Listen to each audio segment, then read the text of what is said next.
পৰিৱেশ আমাক দেখুৱাব আমাৰ সাংবাদিক নিপাংকৰ কাকতিয়ে।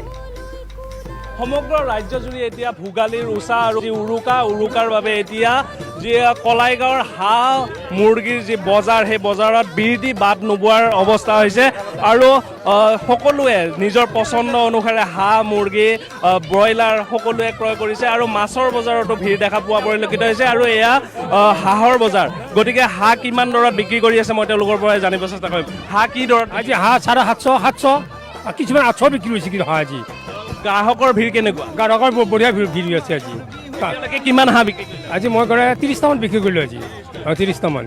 হয়, এনেধৰণে এতিয়া চৌপাশে যেন ভোগালীক আদৰাৰ যি প্ৰস্তুতি সেই প্ৰস্তুতি অব্যাহত আছে আৰু উৰুকাৰ বাবে এনেধৰণে বিৰতি বাদ নোপোৱা অৱস্থা হৈছে সমগ্ৰ কলাইগাঁৱৰ বজাৰ আৰু বজাৰত ইতিমধ্যে হাজাৰ হাজাৰ লোকেৰে উপচি পৰিছে আৰু মই সতীৰ্থকীয়া দৃশ্যসমূহ দেখুৱাই থাকিবৰ কাৰণে অনুৰোধ কৰিম। উৰুকাৰ বজাৰ কৰিব আহিছে, কি ল'লে? মই অকল হাঁহটোৱে ল'বা আছে। কি দৰ কৈছে? 800, 900, দুটাত 1600 সেনেকুৱা আৰু বাকী বজাৰ সমাৰ হৈ বজাৰ হৈ গ'ল, চব হৈ গ'ল। হাঁহটো কিনিবা বাকী আছে আৰু ছোৱালীগিলা আহি আছে, হাঁহ লাগে।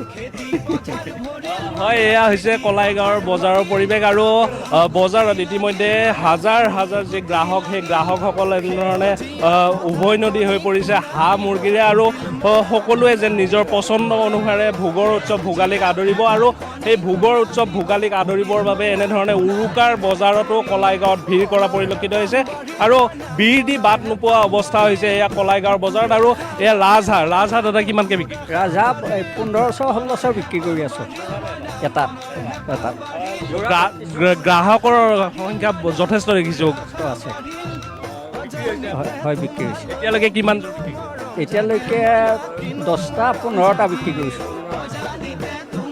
হয়, এনেধৰণে এতিয়া সমগ্ৰ ৰাজ্যজুৰি যি ভোগালীৰ উষা সেই উষা উদ্দীপনা দেখা দিয়া গৈছে আৰু বজাৰখনতো উভৈনদী হৈ পৰিছে, হাঁহ মুৰ্গীৰে উভৈনদী হৈ পৰিছে। দাদা ভোগালীৰ বজাৰ কৰি আছে, আপুনি কি ল'ব আহিছে? হয়, মই হাঁহ বিচাৰি আহিছোঁ। ভোগালীৰ উৎসৱ যিহেতু ভোগৰ উৎসৱ, হাঁহ বিচাৰি আহিছোঁ। হাঁহৰ দাম কিমান? হাঁহৰ বজাৰ খুবেই বেছি আজি 800, 900 এনেকুৱা আহিছে হাঁহৰ।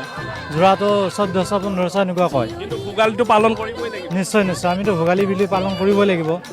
যথেষ্ট দাম হ'লেও মানুহে কিন্তু কিনিব বাদ দিয়া নাই। উৰুকাৰ নিশা ভোজ কিহেৰে খাব? এইবাৰ ভাবিছোঁ আমি প্ৰতি বছৰে খাহীৰে খাওঁ। এইবাৰ ভাবিছোঁ খাহী থাকিব, লগতে আকৌ হাঁহো বিচাৰিছোঁ আমি। হাঁহ পাৰিলে হাঁহো খোৱা হ'ব। কিমান ঘৰ পৰিয়ালে একেলগে? আমাৰ 17 ঘৰ পৰিয়াল একেলগে আমি প্ৰতি বছৰে খাওঁ। এইবছৰো আমি ভাবিছোঁ ভোগালী তেনেকৈ এটা ভাল খানা এটা খাম বুলি ভাবিছোঁ আৰু। হয়, এনেধৰণে এতিয়া সমগ্ৰ ৰাজ্যজুৰি যি ভোগালীক নিপাংকৰ কাকতি আপোনাক ধন্যবাদ জনাইছোঁ।